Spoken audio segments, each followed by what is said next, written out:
교회에 주시는 하나님의 말씀의 제목은 부활의 메시지 두 번째, 첫 번째 목격자, 부활의 첫 목격자.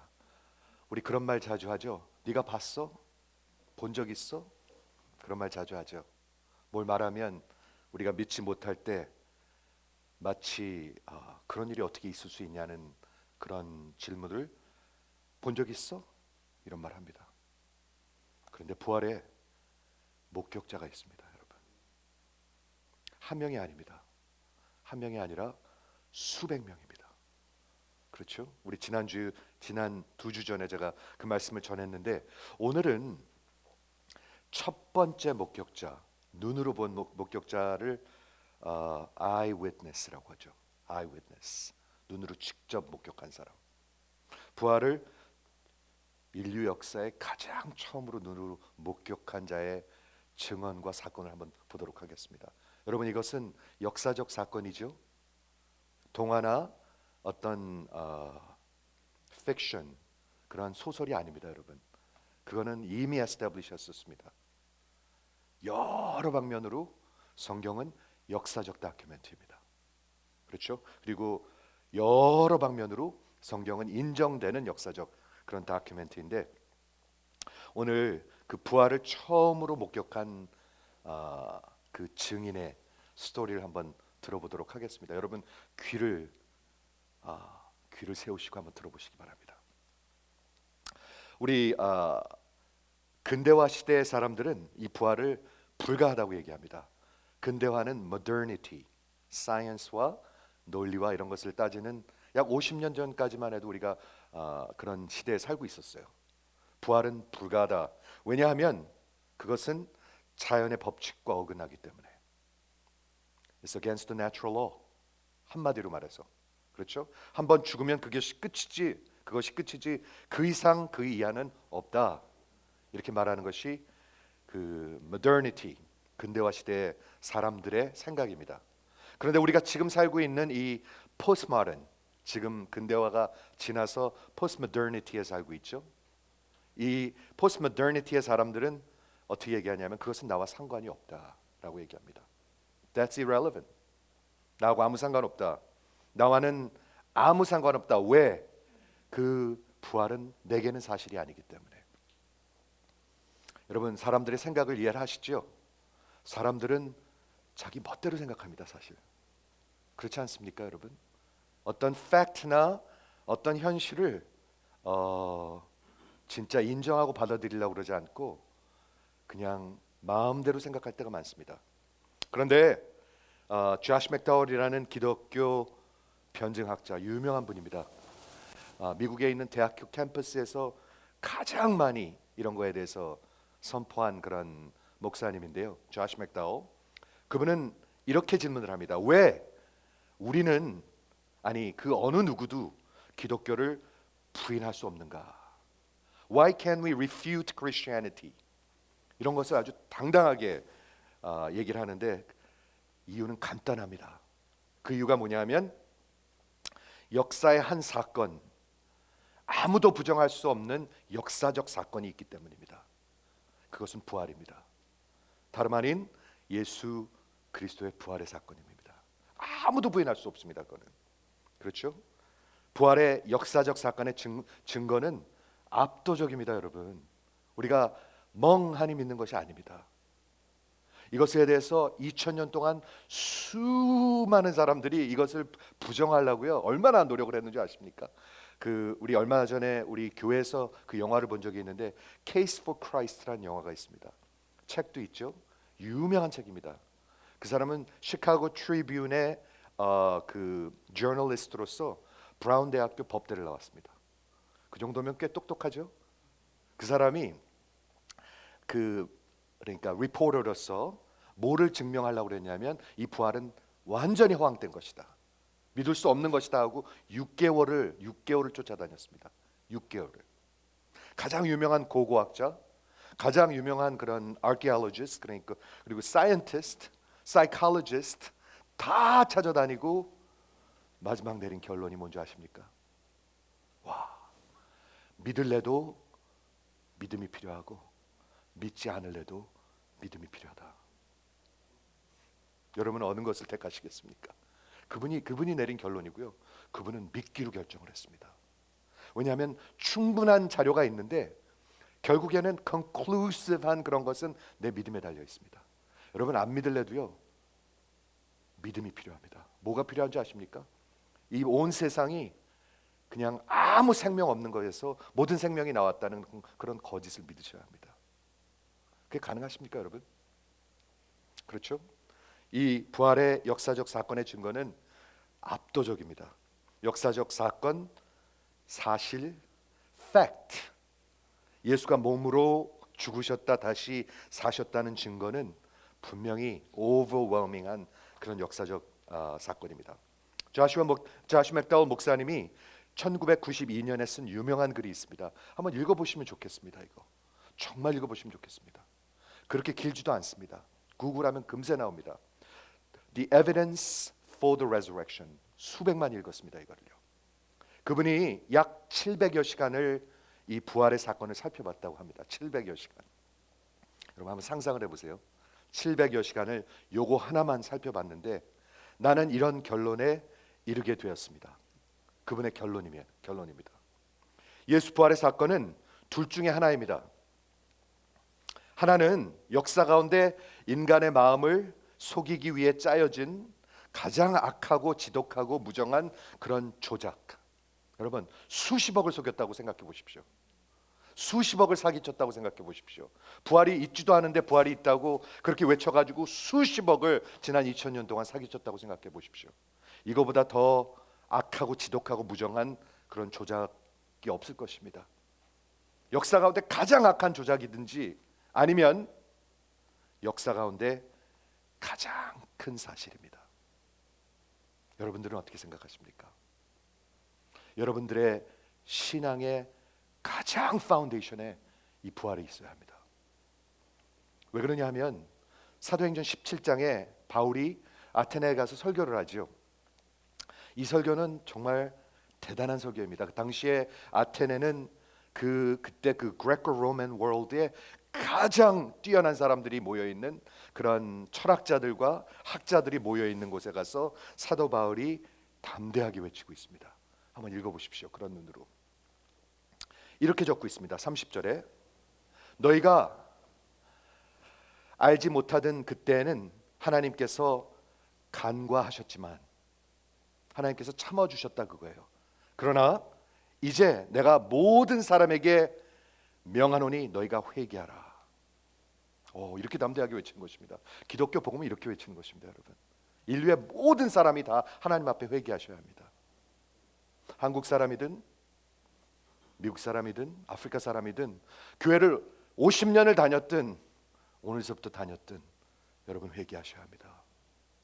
진정으로 회개하셔야 합니다. 하나님 앞에서는. 그렇죠? 그 이유를 그러고 말합니다. 31절. 왜냐하면 하나님께서는 천하를 심판하실 날을 세워놓으셨기 때문입니다. 여러분 아십니까? 천하를 심판하실 것입니다. He fixed the day of judgment. 부활을 얘기하면서 심판을 얘기하고 있어요. 그리고 이는 그가 죽은 자 가운데서 다시 살리신 것으로 그 사람을 통하여 모든 사람에게 믿을 만한 증거를 주셨으니 이렇게 얘기하고 있습니다. 여러분 기독교 신앙의 가장 파운데이션이 뭔지 아십니까? 심판과 부활입니다. 여러분 준비되셨습니까? 진심으로 여쭙고 있습니다. 준비되셨습니까? 하나님 심판 앞에 쓰실 준비가 되셨습니까? 모든 인류의 모든 사람들을 공의로 심판하는 날이 온다고 성경은 얘기하고 있습니다.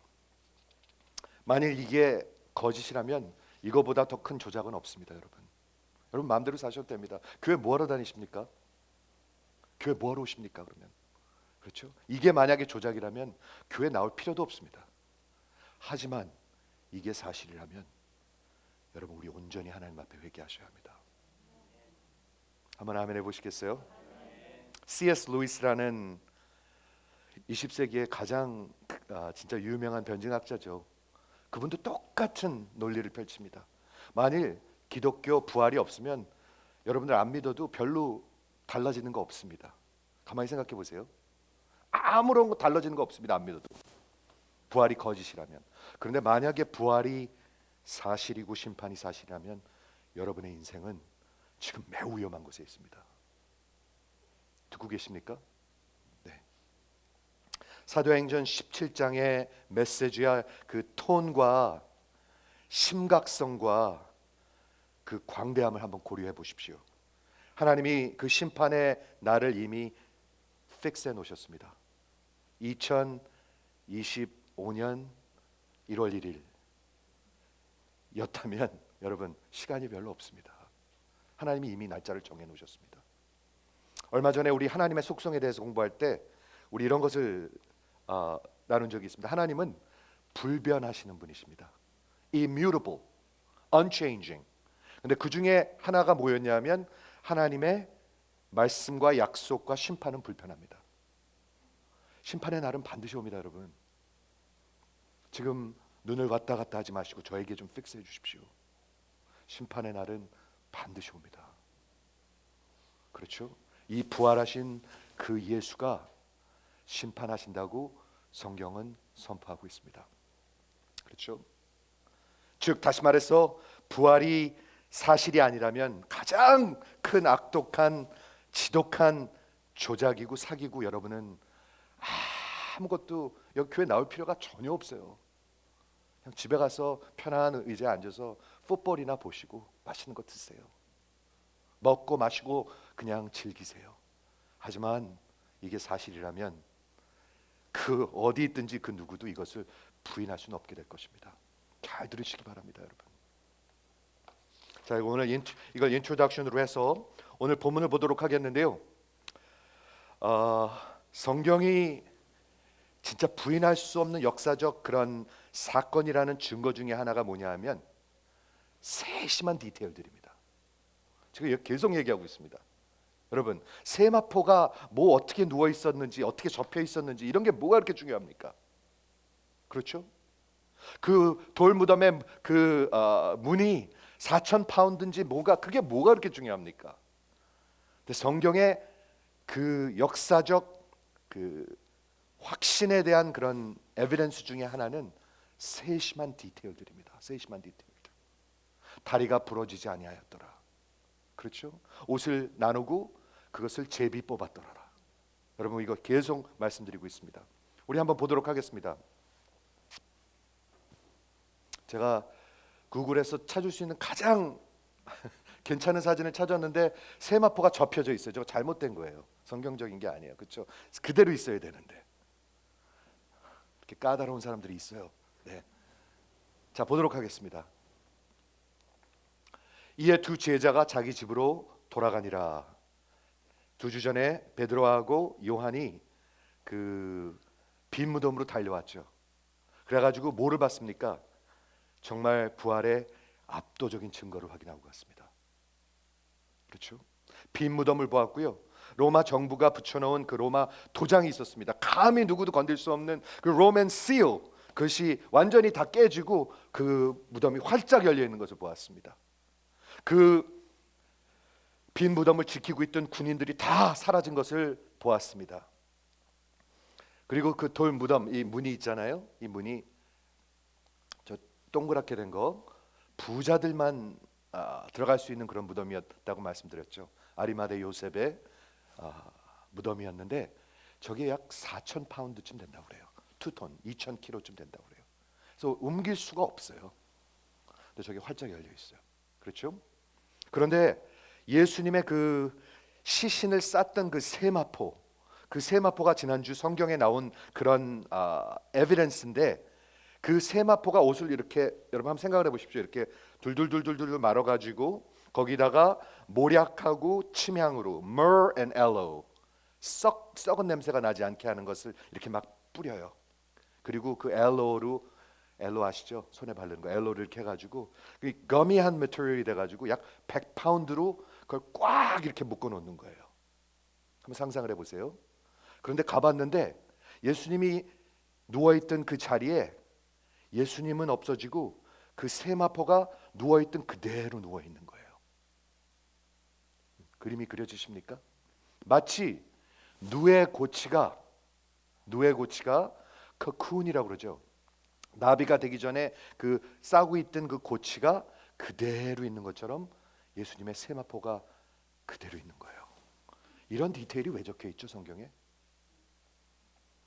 성경이 바보가 아니라면, 성경의 저자들이 어리석은 자들이 아니라면 왜 이런 디테일을 적어놓죠? 성경의 역사적 증거를 확실히 얘기하고 있는 것입니다. 그런데 그 예수의 시신을 싸고 있던 그 세마포가 그대로 누워 있었던 거예요. 그리고 예수님의 몸만 싹 빠져나갔듯이. 그게 가능한 일인가? 우리 다음 주에 보겠는데요. 예수님께서 제자들이 그 두려워서 벌벌벌 떨고 있는데 문을 꼭꼭 걸어 잠기고 있는데 예수님이 거기에 쑥 나타나십니다. 그리고 샬롬 하시면서 나타나십니다. 우리 예수님의 몸이 있으신데요. 우리와 비슷한 몸인데 이미 부활을 통해서 영화로움을 받으신 몸입니다. 그래서 그런 세마포나 이런 시간과 공간을 통과하시는 몸인 것 같아요.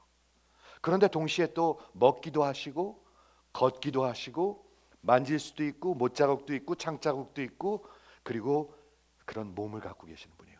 여러분 그거 아십니까? 지금 예수님이 몸을 갖고 하나님 우편에 앉아 계신 걸 아십니까? 이거 잘 모르는 분들이 많아요. 지금 예수님은요 영원히 그 몸을 갖고 계실 것입니다. 이제는 부활의 영혼의 몸. 그 몸을 예수를 진정으로 믿는 자들은 나중에 갖게 될 것입니다. 이게 기독교 복음의 성경의 그 증언입니다. 그렇죠? 그 꼭 감싸고 있던 문을 지나서 나타나셨던 그 예수의 영화로운 몸, 이런 증거들을 볼 수가 있는 거예요. 그런데 그 증거들은 다 봤는데 베드로와 요한이 부활한 예수는 보지 못했어요. 그리고 집으로 갔어요. 그렇죠? 자, 보세요. 두 제자가 자기 집으로 돌아가니라. 그런데 막달라 마리아는 무덤 밖에 서서 울고 있더니 울면서 굽으려 무덤 속을 들여다보니, 이 막달라 마리아는 왜 집에 안 가고 거기서 그냥 서성이고 있었죠? 막달라 마리아가 누구죠? 7 귀신을 예수님께서 쫓아내 주신 그런 은혜를 입은 사람, 큰 은혜를 입은 사람. 그렇죠? 막달라 마리아가 집에 안 가고 거기 서 있었어요. 근데 들여다보니까 흰 옷을 입은 두 천사가 예수의 시체에 누웠던 곳에 하나는 머리편에 하나는 발편에 앉았더라. 한번 그려보시기 바랍니다. 여기 이렇게 시신을 누운 이런 돌상 같은 게 있는데요. 세마포가 여기 이렇게 고치와 같이 있고 한쪽에는 한 천사가 앉아 있고 또 한쪽에 또 한 천사가 앉아 있습니다. 한번 그려보시기 바랍니다. 그렇죠? 천사들이 가로되 여자여 어찌하여 우느냐? Woman, why are you weeping? 예수님도 똑같은 말씀을 하세요 나중에. 그러니까 가로되 이제 마리아가 말합니다. 사람이 내 주를 가져다가 그 시체를 가져다가 어디다 두었는지 내가 알지 못함이니이다. 이 말을 하고 뒤를 돌이켜 예수의 서신 것을 보나 예수인 줄 알지 못하더라. 여러분 그림이 그려지시죠? 그때 예수님께서 부활하신 예수님이 첫 번째 말씀하십니다. 이게 부활하신 예수님이 첫 번째 하신 말씀입니다. 여자여 어찌하여 울고 누구를 찾느냐 하시니, 마리아가 그가 동산지기인 줄 알고 가로되 주여 당신이 옮겨갔거든 어디 두었는지 내게 이르소서 그리하면 내가 가져가리이다. 그때 예수께서 마리아야 하고 부르십니다. 이름을 부르십니다. 마리아야 하시거늘 마리아가 돌이켜 히브리 말로 라보나이 선생님 알아들은 거예요. 여러분 양은 목자의 음성을 안다고 그랬잖아요. 그리고 목자는 양의 이름을 알고요. 마리아야 그러니까 저가 돌이켜서 라보나이 하고 깜짝 놀랍니다. 그리고 예수께서 이제 말씀하십니다. 나를 붙들지 말라 만지지 말라 내가 아직 아버지께로 올라가지 못하였노라. 약간 번역이 잘못된 것 같아요. 내가 아직 아버지께로 올라가지 않을 것이다가 올바른 번역일 것입니다. 그렇죠? 너는 내 형제들에게 가서 이르되 내가 내 아버지 곧 너의 아버지, 내 하나님 곧 너의 하나님께로 올라간다 하라 하신대. 막달라 마리아가 가서 제자들에게 내가 주를 보았다 하고 또 주께서 자기에게 이렇게 말씀하셨다 이르니라. 이게 오늘 본문입니다. 저는 이거 기가 막힌 스토리인 것 같아요. 여러분, 모든 사람들 중에서 왜 막달라 마리아가 처음으로 부활하신 주님을 보았을까요? 모든 사람들 중에서 누가 진짜로 부활하신 주님을 만나나요?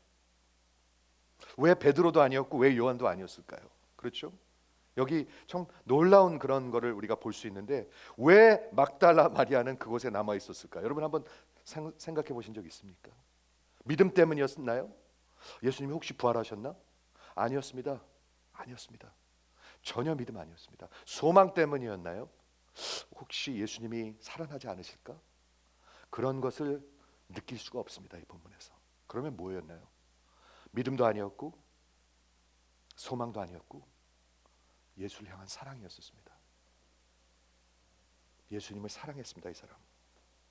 막달라 마리아는 7 귀신을 예수님께서 자유케 해주셨고요. 그래서 정말 예수를 사랑하고 따르는 제자가 됐는데 얼마나 사랑했는지 예수의 십자가 발 앞에도 있었습니다. 다 도망갔는데. 그리고 그 안식일이 되자마자 새벽에 가장 먼저 온 여인들 중에 하나였고요. 그리고 베드로와 요한이 다 가버렸는데 혼자 남아서 그냥 흐느끼고 있는 거예요. 어떻게 하지? 내 사랑하는 예수님 시신이 없었는데 어떻게 하지? 하고 시리에 빠져 있는 거예요. 슬픔에 빠져 있는 것입니다. 왜 그곳에 혼자 있었습니까? 예수님 사랑해서. 그렇지 않겠습니까? 다른 어떻게 이유를 찾을 길이 없습니다. 그때 들여다보니까 흰옷 입은 두 천사가 예수의 시체에 누워있던 곳에 하나는 머리편에 하나는 발편에 있더라. 이게 아무것도 아닌 것 같은데 여러분 한번 들어보시겠습니까? 출애굽기 25장 17절에 가면 하나님께서 법궤를 만들라고 말씀하십니다. Ark of Covenant. 지성소에다 집어넣을 법궤가 있습니다. 법궤. 그렇죠. 거기 십계명이 들어가고 만나가 들어가고 그 뚜껑에 뭐가 있냐면 아주 정확하게 어떻게 만들라고 얘기하는데 뚜껑에 뭐가 있냐면 금으로 된 속죄자라는 게 있습니다. Mercy seat. Mercy seat. 이거 여러 번 말씀드렸죠. 로마서 공부할 때도. Mercy seat의 그 원어가 뭐냐면 힐라스테리온. 힐라스테리온. 로마서 3장 25절에 propitiation. 속죄한다는 뜻입니다. 그래갖고 1년에 한 번 대제사장이 그 지성소에 들어와 가지고 양의 피를 가지고 말이에요. 그 피를 어떻게 하냐면 지성소에 들어와서 그 속죄자의 뿌립니다. 그럼 뭐를 상징하는 거죠? 우리 대신 죽은 그 양의 피를 통해서 인간들의 이스라엘 백성들의 죄가 속죄가 됩니다. 그리고 하나님이 거기서 만나 주십니다. 그런데 속죄자가 이제는 예수의 부활로 바뀐 거예요. 하나님의 mercy seat은 예수의 십자가와 부활로 완전히 바뀐 거예요. 그래서 두 천사가 이렇게 있는 거예요. 거기 출애굽기 25장 17절에 가면은요 정확하게 이렇게 어떻게 만들고 어떤 치수로 만들고 그러는데 거기 양쪽에 두 천사를 체루빔이 뭐냐면 angelic being 천사를 두 개를 두게 합니다. 여기 그 모습이 그려져 있습니다, 여러분. 이해하시죠? 그리고 저가 뒤돌아봤는데 처음으로 부활하신 예수님을 보았으나 예수인 줄 알지 못하더라. 많은 사람들이 왜 알지 못했을까 궁금해하는 분들이 많은데요. 성경에 보면은 부활하신 예수님을 알아보지 못한 사건이 여러 번 나옵니다. 엠마오로 가는 두 제자들도 못 알아봤고요. 갈릴리에서 그 물고기를 잡았는데 예수님이 나타나셨잖아요. 요한복음 21장에 그때도 못 알아봤어요. 부활하신 그 영화로우심을 받은 몸을 사람들이 알아보지 못했었습니다. 그때 예수님께서 첫 번째로 말씀하십니다. 부활하신 주님이 여자여 왜 우느냐. 여러분 성경에 나오는 하나님의 예수님의 질문은 여러분한테 다 어플라이합니다. 항상 어플라이합니다. 여자여 왜 우느냐? 왜 우냐고 묻는 게 무슨 뜻이죠? 지금 예수님께서 부활하셨으니까 울을 이유가 전혀 없다는 얘기죠. 그렇죠? 도대체 너희는 누구를 찾는 것이냐? 여러분한테 한번 어플라이 해보십시오. 여러분 왜 우십니까? 누구를 찾고 계십니까? 여러분 왜 그렇게 근심 걱정하십니까? 누구를 의지하고 계십니까? 우리 예수님이 부활하신 주님이 하신 말씀이시죠. 그렇죠? 예수께서 그렇게 말씀하시니까 마리아가 예수님이 동산직인 줄 안 거예요. gardener, 거기서 일하는 사람인 줄 알고 그냥 자기가 원하는 것, 주여 당신이 우리 예수님의 몸을 시신을 옮겨갔거든 내게 주소서. 내가 옮기겠습니다. 여러분 예수님의 사랑을, 이 마리아의 사랑을 느끼십니까? 그 시신을 혼자 옮기겠다는 거예요. 100파운드의 그 모략과 향유가 묻어있는 그 시신을 자기가 혼자라도 옮기겠다는 거예요. 그때 예수님께서 마리아야 하고 말씀하십니다. 저는 이게 기가 막힌 것 같아요. 마지막에 우리 예수님 앞에 서면은요, 심판대 앞에 서면 저는 이런 생각이 듭니다. 우리 이름을 아실 거예요. 마지막 심판대 앞에 서면 우리 이름을 아실 거예요. 하나님의 백성들의 이름을 아실 거예요. 이해가 되시면 한번 아멘 해보시겠습니까? 목자는 양의 이름을 압니다. 마리아야, 김권사야 하시면 얼마나 좋으시겠습니까? 아멘 한번. 네, 저는 그날이 가장 감격스러운 날일 것 같아요. 마리아야, 김권사야, 이제 왔구나. 그렇죠? 그런데 예수를 모르는 자들은 이름을 모르실 것입니다. 여러분 한번 생각해 보십시오. 누구든지 그 이름이 생명록에 적혀 있지 아니하면 요한계시록 19장에 보면 다 그 불못으로 던지움을 받게 되는 것입니다. 이름을 아십니다, 우리 주님이. 그렇죠? 그때 마리아여 그랬는데 그 마리아가 그때 깨어났어요. 그 한번 상상을 해보시겠어요? 시리와 슬픔에 빠져 있던 사람, 완전히 절망 가운데 있던 사람이 부활하신 예수님의 음성을 들은 거예요. 한번 상상을 해보시겠어요? 라보나이, 선생님 하고 아마 엎어져 가지고 발을 그냥 꽉 잡은 것 같아요. 그렇죠? 요한복음 10장에 보니까 뭐라고 예수님이 말씀하셨냐면 나는 선한 목자인데 목자는 양의 이름을 안다. 여러분 우리 주님이 여러분의 이름을 아십니다. 한번 아멘 해보시겠어요? 이건 정말 기가 막힌 메시지입니다. 마리아야, 김권사야, 주나 이름을 안다는 게 얼마나 기가 막힙니까? 그렇죠? 선한 목자는 양의 이름을 알고 양들은 목자의 음성을 한다고 그랬습니다. 그래서 따라간다고 그랬습니다. 여러분들 지금 주님을 따라가고 계십니까? 따라가지 않으면 큰일 당하게 됩니다. 여러분 예수님 따라가셔야 합니다. 여러분들 따라가고 계십니까? 진짜 묻고 있습니다. 여러분들 따라가고 계십니까? 아니면 따라가다 맞다 하십니까? 여러분 대충 따라가면 될 것 같습니까? 이게?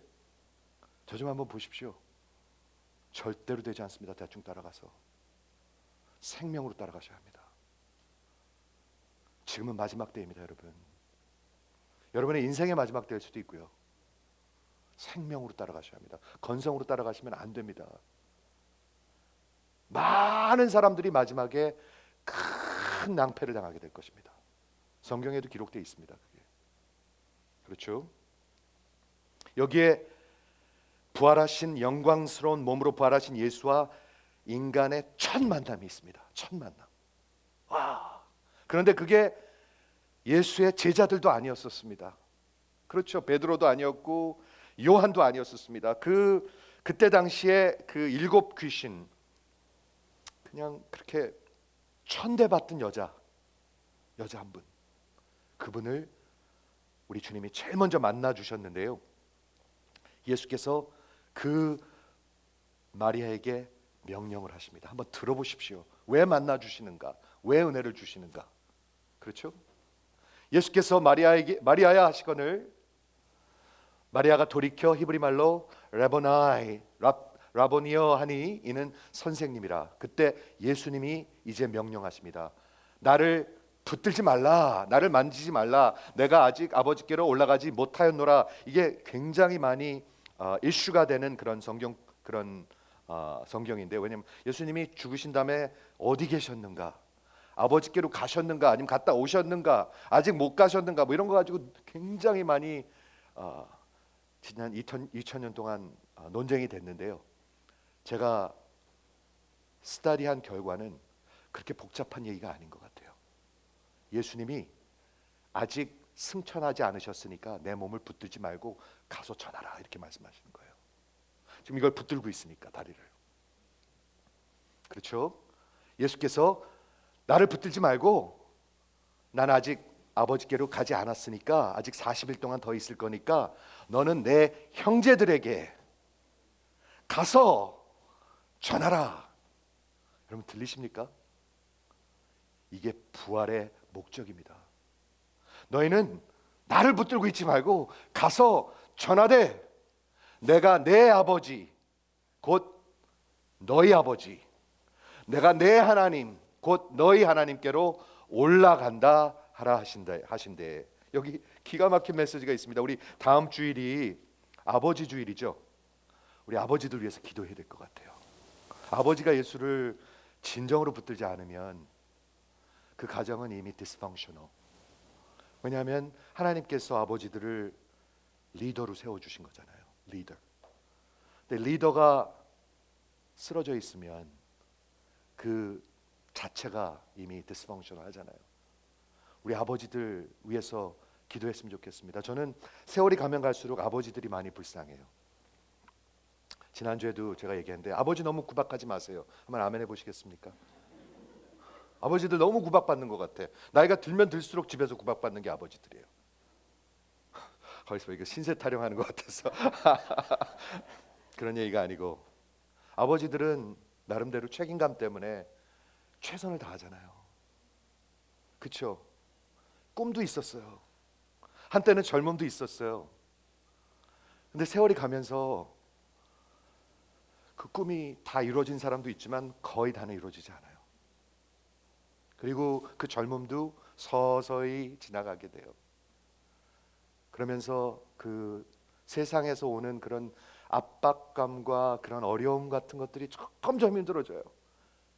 근데 집에 와서 그걸 다 인정받고 가족들이 감싸주면 좋겠는데 그렇지 않을 때도 많아요. 불평하고 왜 이것밖에 안 되느냐고 그러고 그럴 때도 많아요. 그래서 제가 아버지 편에서 얘기하는 겁니다 지금. 네. 아버지들이 불쌍해요. 근데 가장 불쌍한 게 뭔지 아십니까? 예수 없이 늙어가는 것. 저는 그게 가장 불쌍해요. 여러분, 예수가 없이 나이가 들어가면은요 아주 고집스러워집니다. 자기 요것밖에 남는 게 없습니다. 자기 오기밖에, 자기가 갖고 있는 그거밖에 남는 게 없습니다. 가만히 생각해 보십시오. 아버지들, 저는 참 불쌍하다고 생각합니다. 그들의 영혼을 위해서 우리 기도해야 할 것입니다. 하루 그냥 뭐 맛있는 거 사드리고 이런 거 말고요, 이런 수준 말고 그분들의 영혼을 위해서 기도해야 할 것입니다. 아셨죠? 다음 주에 아버지 주일이라서 그걸 전할 건데, 마침 여기 메시지가 있네요. 우리 주님이 부활을 통해서 나의 아버지 그리고 너의 아버지. 와, 이거 어마어마한 메시지입니다, 여러분. 나의 하나님, 너의 하나님 한테 올라간다, 전하라, 이렇게 얘기하고 있습니다. 부활을 통해서 뭐가 큰 변화가 일어났습니다, 여러분. 십자가와 부활을 통해서 어마어마한 변화가 일어났습니다. 하나님이 우리 아버지, 예수의 아버지신 것 같이 우리 아버지가 되셨고, 하나님이 예수의 하나님이신 것처럼 우리의 하나님이 되신 것이 부활의 사건입니다, 여러분. 가장 큰 조작이든지 가장 큰 사건입니다, 여러분. 그렇죠? 예수님께서 마리아에게 가서 전하라는 메시지가 뭡니까? 내가 승천할 것이다, 아버지께로 갈 것이다. 승천입니다, 승천. Ascension. 그 얘기는 뭐냐면 예수님이 이미 살아나셨다는 얘기입니다. 그리고 살아 계신다는 뜻입니다. 그걸 가서 전하려는 거예요. 당신이 이미 살아나셨고 부활하셨고 지금 살아계시고 승천하실 것이다를 전하라는 거예요. 누구한테요? 증인들한테. 그리고 여기 놀라운 복음의 현실이 있습니다. 한번 들어보시겠습니까? 내가 내 아버지, 예수님의 아버지, 그리고 너희 아버지, 내 하나님, 너희 하나님께로 승천하고 올라가게 될 것이다. 제가 가만히 말씀을 묵상해 보는데 이거 어마어마한 말씀입니다. 여러분, 요한복음을 아십니까? 요한의 복음. 우리가 요한복음을 지난 2년 동안 지금 공부했는데요. 요한의 복음을 아십니까? 요한의 복음은 이것입니다. 아버지께서 내 안에 있는 것 같이 내가 아버지 안에 있는 것 같이. 하나님께서 예수 안에 있고 예수님이 하나님 안에 있는 게 뭐죠? 그게 뭐죠? 네, 삼위일체 하나님의 진리요, 진실이요, 현실이요, 팩트입니다. 그건 영원히 불변하는 진리입니다. 영원한 관계입니다. 이해가 되십니까? 아버지가 내 안에 있고 내가 아버지 안에 있는 것은 영원한 진리입니다. 여러분들이 믿든 안 믿든, 여러분들이 뭐라 그러든 그건 영원한 진리입니다. 그런데 요한의 복음이 뭔지 아십니까? 아버지께서 내 안에 있고 내가 아버지 안에 있는 것 같이 너희가 내 안에 있다. 그리고 내가 너희 안에 있다. 이해가 되시길 저는 주의 이름으로 간곡히 부탁을 드립니다. 그런데 놀라운 게 뭐냐면 이 현실과 이 현실이 같다는 얘기입니다. Just as Father is in me and I'm in the Father. 그러니까 여러분 너무 아버지 없는 사람같이 살지 마세요. 너무 함부로 살지 마세요. 아버지 없는 사람들 같이. 하나님이 우리 아버지이십니다. 밖에 나가서 함부로 살지 마세요. 그렇게. 이 진리를요, 이 현실을요, 영원히 불변하는 하나님의 그 영원한 진리고요. 너희가 내 안에 있다. 예수 안에 있고 예수가 너희 안에 있다는 복음의 진리입니다. 예수를 믿는 자들에게 있는 진리입니다. 아멘. 요한의 복음을 아십니까? 이 진리를 아십니까? 이 현실을 아십니까? 이 팩트를 아십니까? 이거를 믿으십니까? 예수의 죽으심과 부활하심을 통해서 우리가 하나님의 아들과 딸이 되고요, 하나님의 가족이 되는 것입니다. 우리 어머니 주일 때도 얘기했죠. 예수가 없으면 영원한 가족이 아닙니다. 예수가 없으면 영원한 가족이 아닙니다. 예수가 있어야 영원한 가족입니다. 이게 복음의 현실입니다, 여러분. 마지막 말씀을 정리하겠습니다. 부활의 첫 증인의 스토리를 들었는데요, 막달라 마리아였었어요. 그렇게 세상적으로 그렇게 아리마대 요셉이나 니고데모나 제자들이나 이런 사람이 아니었었어요. 막달라 마리아에게 예수님이 나타나셔서 처음으로 부활하신 그 몸을 보여주시면서 만나주시면서 가서 사명을 주십니다. 가서 내 형제들에게 전하라. 이거예요, 기독교는요. 가서 내 형제들에게 전하라. 여러분 그거 아십니까? 부활하신 주님이 안 믿는 자들에게는 한 번도 안 나타나셨습니다. 아십니까? 나타나셔봤자 믿지도 않아요. 그렇죠? 그러니까 그 막달라 마리아가 가서 제자들한테 가서 증언을 합니다. 내가 주를 보았다. I have seen the Lord. Curious. 내가 주를 보았다. 라고 증언을 하게 됩니다. 마리아는 부활을 처음으로 목격한 증인입니다. First eyewitness. 여러분 예수를 믿으면, 여러분 부활을 믿으면 여러분들은 증인들입니다. 말씀을 마치려고 하는데 아까는 바울의 설교를 봤는데요, 사도행전 10장에 보면 베드로의 설교가 있습니다. 사도행전 10장 11장은 아주 유명한 장이고 중요한 장입니다. 왜 중요하냐면요, 고넬료라는 이방인에게 첫 번째로 복음이 가는 것입니다. 역사에 처음으로 교회가 이제 생기고 성령께서 강림하시고 교회가 이제 서고 처음으로 오피셜리 이방인에게 선포되는 것이 고넬료의 가정입니다.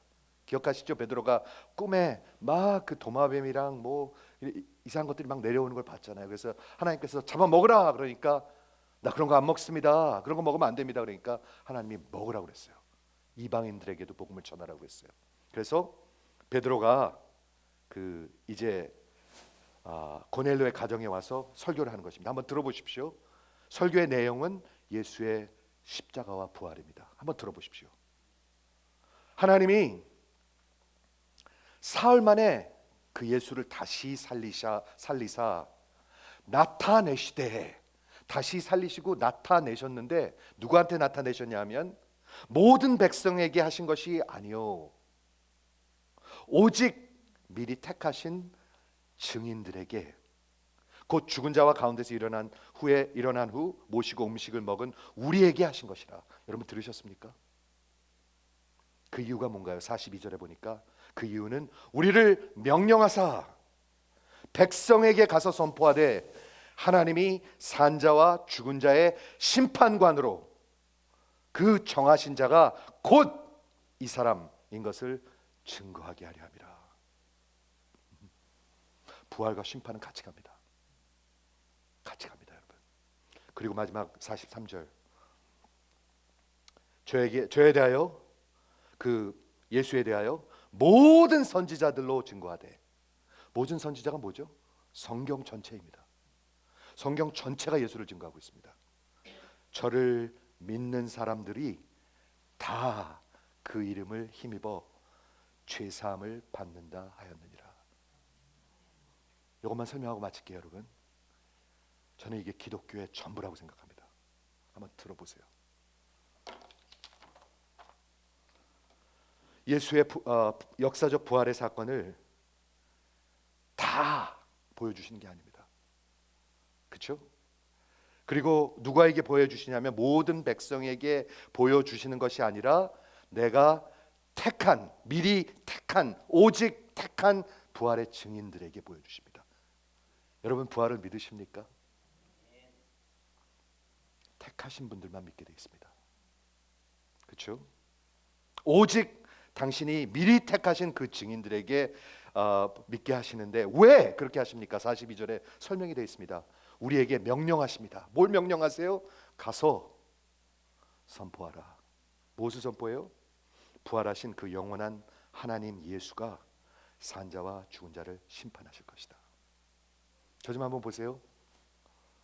오늘 교회 좋은 소리 들으러 오셨죠? 한번 아멘 해보세요. 약어 가지고 또 대답이 안 돼 그때는.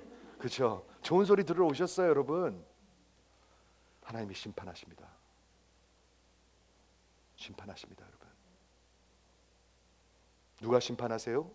부활하신 예수가 심판하십니다, 여러분. 그리고 그날을 하나님께서 이미 정해 놓으셨습니다. 여러분 정신 차리고 사십시다, 우리. 아멘.